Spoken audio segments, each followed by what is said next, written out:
السلام عليكم ورحمة الله وبركاته. عزيزي الطالب، أهلا بك في شرح الدرس الثاني من الأدب. كان في فيديو الدرس الأول في الفيديو اللي فات، يبقى ارجع اسمعه. وخليني أقول لك إن أنا مش مدرس، أنا مجرد طالب زيك، بس غرض القناة هو التلخيص بقى في كل حاجة. فما تنساش تعمل لنا سبسكرايب، ويلا بينا، ورقتك وقلم كوباية الشاي بتاعتك، ويلا بينا نشوف درس النهاردة. سبسكرايب يا صاحبي، سبسكرايب يا اخويا. نعمل سبسكرايب. اشتراك في القناة، اعمل سبسكرايب. لسه بيتكلم عن الاندلس. انا جمعت لك الاندلس كلها بفيديو واحد، وسايب لك الورق بتاعه في اخر الفيديو، ما تنساش تشوفه. خلينا ندي لك نبذه بسيطه بس كده هتسهل علينا الدنيا كلها. اول حاجه، الاندلس ما كانتش اسمها الاندلس، كان اسمها الوندال او الفندال، لحد ما جت القبائل الهجميه في القرن الخامس الميلادي احتلتها، فسموها في اندلسيا. ولما دخلوا العرب سموها ويندلس، بعد كده قرأت الواو ألف وسموها أندلس. والأندلس دي اللي هي حاليا أسبانيا والبرتغال، واللي بيحيط بها البحر المتوسط من الشرق والمحيط الأطلنطي من الغرب والجنوب، واللي بيفصل بينها وبين أفريقيا مضيق جبل طارق، وبتبلغ مساحتها حوالي 600 ألف كيلو متر مربع. وكده أبقى عرفتك عن الأندلس. تعال نشوف بقى العرب لما دخلوا فيها عملوا إيه. أول حاجة، مراحل الحياة السياسية للإسلام في الأندلس. العرب جو عشان ينشروا الإسلام فيها، وأول عصر كان عصر الولاة الفاتحين، وكان من سنة 92 لحد 138 هجريا، قعد حوالي 46 سنة. قعد 46 سنة فتحوا فيها الأندلس، وعلى مدار السنين دي كان في 22 ولي فتحوا جنوب فرنسا، ولكن للأسف الشديد انهزموا في معركة بلاط الشهداء. خلال 46 سنة فتحوا فيها الأندلس وجنوب فرنسا، دول لو كانوا كملوا فرنسا كلها كانوا خدوا أوروبا بأكملها. العصر الثاني عصر الدولة الأموية، واللي بدأ من 138 ل 422 هجريا. فبدأ فيه عبد الرحمن الداخل بتأسيس صقر قريش، دولة أمية في الغرب بعد هزيمته في معركة بلاط الشهداء. وبلغت الدولة أقصى جهدها ومجهودها، وبالذات في زمن عبد الرحمن الناصر. ولكن جه عصر ملوك الطوائف اللي بوظ الدنيا كلها، واللي فيه استقل كل زعيم بالأمارة اللي تحت إيديه، وبدأوا في صراعات بينهم، واستعان بعض منهم بالاعتداء على جيران المسلمين. وكادت الدولة أن تنتهي.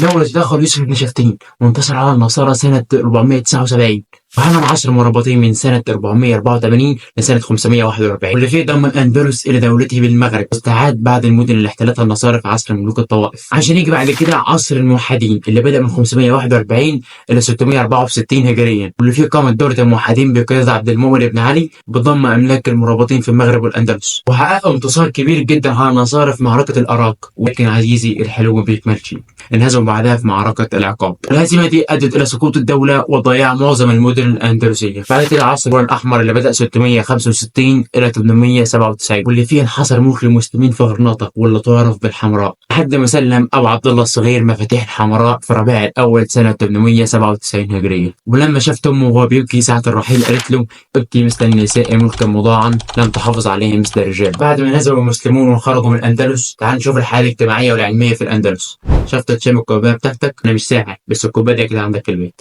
الحالة الاجتماعية أدى تعدد الأجناس إلى ظواهر اجتماعية خطيرة، واللي منها نشأ جيل جديد من المولدين بسبب التزاوج من العرب وغيرهم، بل إن وصل بعضهم إلى كرسي الحكم. ده كان ليه خطر كبير جدا على الإسلام في الأندلس، وأدى الصراع بين العرب والبربر إلى فتن أهلية كتيرة. وصل اليهود والنصارى إلى مناصب كبيرة جدا في الدولة زي الوزارة والولاية على بعض الأقاليم بسبب التسامح الديني. كمان نشأت لغة عامية أندلسية مكونة من اللغة العربية واللغة اللاتينية واللغة البربرية، وانتشرت مجالس الخمر والغناء واللعب واللهو، وده أدى إلى سقوط الأندلس. لا والأقوى من كده، المرأة نالت قدر كبير جدا من الحرية، تلبس براحتها وتطلع تسهر براحتها ولا كأن في خروف بيقدر يتكلم معاها. لا، وكمان تولت أعمال الكتابة وقت تقعد في مجالس الرجال. عارف يعني ايه تدي المرأة حكم؟ كده كان الحالة الاجتماعية. تعال نشوف الحالة العلمية.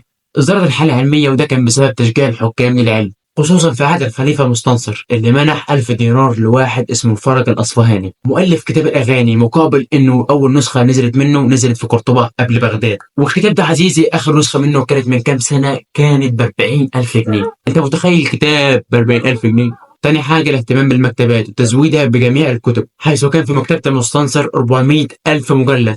والسبب الثالث هو الاهتمام الناس بالعلم واحترامهم للعلماء، وده شجع كبار العلماء إلى الرحيل إلى الأندلس والإقامة فيه، زي أبو علي القالي وأبو سعد البغدادي. والسبب الرابع، التواصل بين العلماء الشرق والغرب. كانت العلماء بينتقلوا من بلد إلى أخرى طلبا للعلم، لدرجة إن في واحد اسمه بقع ابن مخلد خدها من بغداد لحد قرطبة مشي لطلب علم الحديث بس. بعد كده في جزء تاني اللي هو الشعر العربي في الأندلس. كوباية شاي جديدة غير اللي دخلت بيها، ويلا بينا. بص يا اسطى، الشعر العربي ازدهر جدا في الاندلس، وكان ليه كام سبب كده. السبب الاول كثره العرب الراحلين الى الاندلس سواء مع الجيش او عن طريق الهجره، فخدوا الشعر معاهم. السبب الثاني طبيعه الاندلس الساحره بما فيها من اشجار وحدائق، وانت اصلا الشاعر تحطه في مكان حلو هيبدع لك فيه اقسم بالله، وده كان بيجذب الشعراء اليها. واهتم الخلفاء والوزراء والامراء في كتابه الشعر وتسابقهم فيه، بيعملوا مسابقات كده وجوائز، فده ادى الى اقبال الشعراء اليهم. وبرضه شيوع الرغبه في الغنى بسبب الغناء اللي هو الفلوس، وميلهم الى تجربه جديده للتسليه، وعلى راسها الاستماع على قصائد الشعر التي تغنى. بقوا يجربوا طرق جديده للتسليه لحد ما بقى الشعر بقى يتغنى عادي جدا، بسبب كمان منافسه بين الاندلسيون والمشارقه اللي هم بغداد. وده دفع اهل الاندلس الى تحسين وتجويد الشعر بتاعهم عشان يثبتوا للمشارقه ان احنا احسن منكم في الشعر. دي كده كانت اسباب ازدهار الشعر في الاندلس. بعد كده الاغراض التي تتنافس فيها الاندلسيون والمشارقه وهم 5: المدح والفخر والهجاء والغزل والشعر التعليمي. شفطة شاي وتعال نشوف كل غرض منهم بيقول ايه. اول حاجه المدح، وهنا في سؤال مهم جدا: ما سبب كثره المداحون في الاندلس خاصه في عصر الدوله الامويه؟ هتقول لنا ان الحكام الامويين كانوا يكسرون من العطايا على الشعراء، انت تروح تمدح فيهم ويدوك فلوس. من ابرز شعراء المدح في الاندلس ابن عبد ربه هاني الاندلسي، وابن دراج القسطاني، وعباده بن ماء السماء، وابن اللبانه، مش اللبانه، اللبانه. ومدح الشعراء الرسول صلى الله عليه وسلم في قصائد عديدة، ومن أشهرهم ابن جابر الأندلسي، وبالمناسبة ده كان أعمى، وعمل قصيدة بتجمع فيها جميع الصور القرآنية بترتيب المصحف. ظهر على الأندلسيون ردا احتكروا فيه الشرقيين، ومن أبرزها قصيدة ابن حزم ضمت فخر فيها عن نفسه وعلمه، بس مش هقدر أقول لك القصيدة عشان مدة الفيديو، يبقى شوفها في الورقة اللي في آخر الفيديو. بعد كده الهجاء، وأكيد أنت عارف الهجاء اللي هو يعني الشتيمة. وانتشر الهجاء بين أهل الأندلس بسبب الصراع بين الديانات المختلفة. من أبرز الشعراء الهجاء ابن سارة والأبيض، وفي واحد اسمه السميسير ألف كتاب اسمه شفاء الأمراض في أخذ الأعراض. أنت عارف يعني إيه؟ أنا بعلمك إزاي تشفي.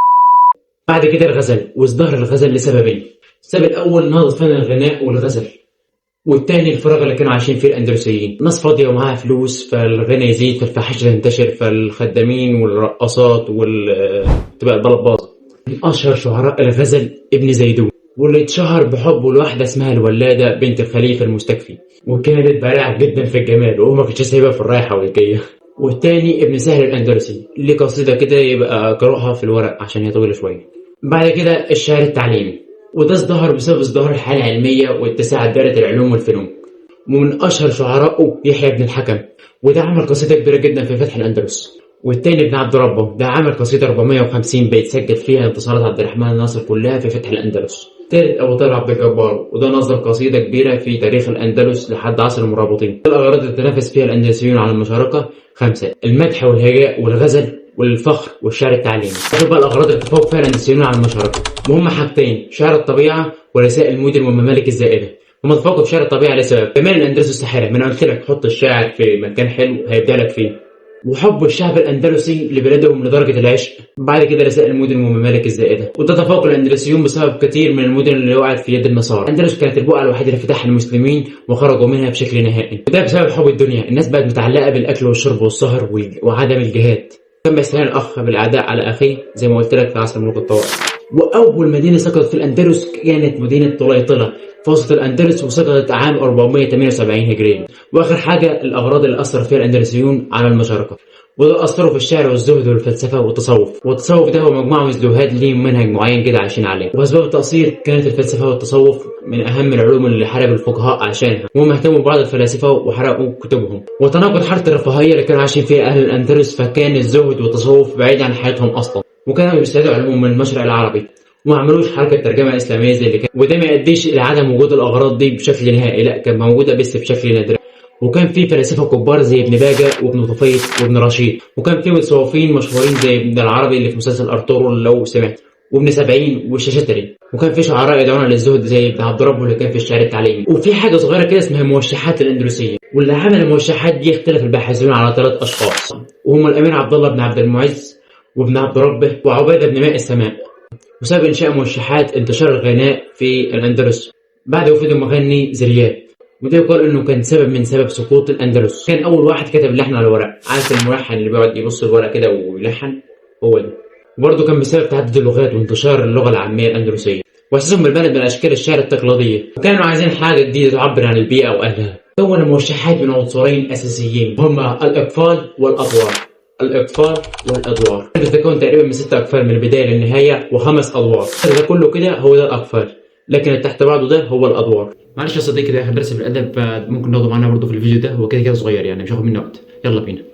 واللغة من النسر الأندلسي وعوامل نهضة النسر في الأندلس. كان في نهضة كبيرة جدا للنسر في العصر الأندلسي، وده كان بسبب وجود عرب فصحاء مع الجيش الفاتح أو مهاجرين بعد الفتح، وكثرة الفتوحات فاحتاج الحكام إلى خطباء يشجعون الناس على الحرب، وطبعا للكتابة عشان يرسلوا بهم الأعداء. وكثرة الصراعات الداخلية بين العرب والبربر وأصحاب المذاهب المختلفة، فاحتاج كل طرف إلى خطباء ليثبتوا حجتهم أو علماء قادرين على الجدل والمناظرة. وبرضه ظهر الحركة العلمية والتنافس بين العلماء والكتاب في تأليف العلوم، ودي كانت أسباب نهضة النسر في الأندلس. بعد كده فنون النسر الأندلسي، وإيه هي أصلا؟ افتح لي ودانك وترشق لعينيك ويلا بينا. فنون النسر معروفة دايما وهي فن الخطابة والرسائل الديوانية والإخوانية، وهنا مفيش كتابة لأن ما كانتش موجودة بشكل عام، بس حطوا حاجة جديدة وهي اسمها الفن القصصي. فيلا بينا نشوف كل فن منهم بيقول إيه.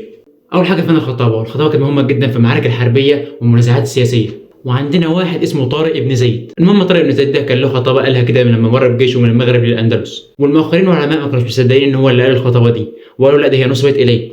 ثواني بس يا عم، مين هو طارق ابن زيد اصلا؟ تعال هقول لك. طارق ايه يا حبيبي؟ ميه عشان شرقت. طارق ده ما كانش عربي اصلا، ده كان بربري وما اسلمش الا قبل الفتح بسنوات قليله جدا، ومن البعيد انه يوصل لمستوى الفصاحه ده في وقت قصير ويقول الخطبه دي اصلا. طب يا عم ثواني، هو قال ايه يعني؟ قال بعد ما الجيش بتاعه عبر البحر بين المغرب والاندلس، رجع هو بنفسه وفجر السفن وقال ايها الناس اين المفر؟ البحر وراءكم والعدو امامكم وليس لكم من الله الا الصبر والصدق. ببساطه كده هو قال للجيش بتاعه انا فجرت السفن اللي جينا بيها، دلوقتي ما عندكمش حل تاني غير ان احنا نحارب يا اما نرجع نغرق في عرض البحر. قال للجيش بتاعه حيدر الله على طول. بالفعل دخلوا وانتصروا. وتيجي هنا بقى العلماء يقول لك ايه هو ازاي يقولوا الخطبه دي؟ هم الحته دي على فكره هم طلعوا عده اسباب، وهي عدم وجودها في المصادر الاولى التي سجل فيها الفتوحات القديمه، وظهورها في الكتب المتاخره اللي ظهرت بعد طلوع المسلمين من الاندلس. وزي ما قلت لك طارق ما كانش عربي، فهو جاب الفصاحه واللغه دي منين؟ ان واحد اجنبي ما يعرفش الف من ب قال الخطبه دي. وكمان اسلوب الخطبه كان مليان من المحسنات البدعيه اللي ما تعرفش الا في القرون المتاخره. بس ان جيت للحق يا عزيزي، في بعض الكتب التاريخ بتقول ان هي بتاعته، بس انت لو جيت لك وسالت عليها قول ان هي مش بتاعته، لان الناس كانت عندك في الكتاب كده ان هي مش بتاعته، بس هي في الحقيقه المفروض يعني الحق ان هي بتاعته، بس احنا طبعا نقول مش بتاعته. نيجي بقى لابرز نماذج الخطابه الاندلسيه، وهي خطبه القاضي منذر بن سعيد البلوطي. طبعا نشوف الفن الثاني واللي هو الرسائل الديوانيه وسبب انشاء الديوان. الامويين يا سيدي كانوا عايزين ديوان عشان ينظم لهم شؤون الحكم، وخلي بالك انشأ ديوان الرسائل في قرطبه، واسس ابن اميه بن زيد، وبعد كده تولى عنهم نوابع الكتاب، واسس بعد كده نوابع الكتاب زي ابن برده الاكبر واحمد بن عباس. وابرز الرسائل الديوانيه في العصر الاندلسي رساله كتاب محمد بن ايمن كاتب متوكل ابن الافطس. متوكل ابن الافطس ده كان ملك بطليوس. بطليوس دي كانت مكان في الاندلس، واللي ارسلها ليوسف بن شفتين امير عصر المرابطين في المغرب، واللي كان بيطلب منه هناك ده من الفونسو ملك قشتاله، وقشتاله دي برضه كانت مكان في الاندلس. بعد كده رسائل الاخوانيه. كل كتاب الاندلس كتبوا في الفن ده للتعبير عن شعورهم الذاتي من ثناء وشكر وعتاب وتهيئه وتعزيه في رسائل ادبيه كانت بتحمل بصماتهم النفسيه والعقليه وملامح البيئه اللي كانوا عايشين فيها. من ابرز الرسائل الاخوانيه رساله العالم الفقيه او محمد القرطبي لصديقه العزيز، كان بيتكلم فيها عن ابنه اللي استشهد في الحرب. وبقرا بس الرساله عشان مده الفيديو. بعد كده الفن الجديد واللي هو الفن القصصي، ومن اهم كتاب الفن القصصي رساله مفخره بين السيف والقلم لابن مرده الاصغر، يعني قصه خياليه كده، هو فن قصصي يعني قصه خياليه. ورساله التوابع والزوابع لابن شهيد، ودي رحله خياليه في عالم الجن. ورساله ابن يقظان للفيلسوف ابن طفيل. فن جديد وانت عارف الجديد شديد، فاكيد هيجيلك في الامتحان. وهنا يجي سؤال جميل، لماذا تعتبر قصه ابن يقظان مفخره للادب العربي القديم؟ ببساطه يا سيدي كان لها مفخره كبيره جدا في الاداب العالميه، وخاصه في قصه روبنسون كروزو الأديب الإنجليزي دانيال ديفو، وهي قصة فلسفية أراد بها الرجل أن يثبت أنه لا يتعرض بين العقل والشريعة بمعنى التفكير والدين يعني. والقصة دي مش هتجيلك في الامتحان إن شاء الله إن شاء الله، بس اقرأها من باب الاحتياط، أنت عارف إنها جديدة فاقرأها بس. والقصة دي باختصار إن حي بن يقظان ده ولد في جزر من جزر الهند، واختلف في أصله إن هو ولد من غير أم وأب ما تعرفش إزاي، وفي إن في غزالة شافته وأخدته وهو صغير وربطه وكان بيرضع منها، والغزالة كبرت وماتت وهو هرب في الغابة وشاف إنسان فقال ده شبهي، فاكتشف إن هو مش حيوان أصلا. ونيجي لآخر حاجة واللي السمات أو الخصائص النسر في العصر الأندلسي. أول حاجة تنوع النسر. الأندلسيون كتبوا في كل فنون النسر يعتبر، وابتكروا قصص جديدة، ومنها قصة حي بن يقظان وقصة التوابع والزوابع. إيجاز والميل إلى قصر الفقرات. مع العصر المرابطين فاكروا ما الكتب الى الاطاله والاطناب والترادف والجمل المتوازيه زي ما عمل لسان الدين الخطيب. وضوح المعاني والبعد عن التاملات والرموز الفلسفيه الغامضه، واللجوء الى القران والسنه وبيت الشعر لوضوح المعاني، وتجميل الاسلوب بالمحسنات الابداعيه زي السجع والطباق والجناس. وبس كده يا عزيزي، ده كان الكلام في الاندلس. اتمنى تكون فهمت، وما تنساش تشوف الورق اللي سابوه لك في اخر الفيديو، وما تنساش تعمل برضه سبسكرايب يا جدعان، سبسكرايب. واشوفكم الفيديو الجاي، والسلام عليكم ورحمه الله وبركاته.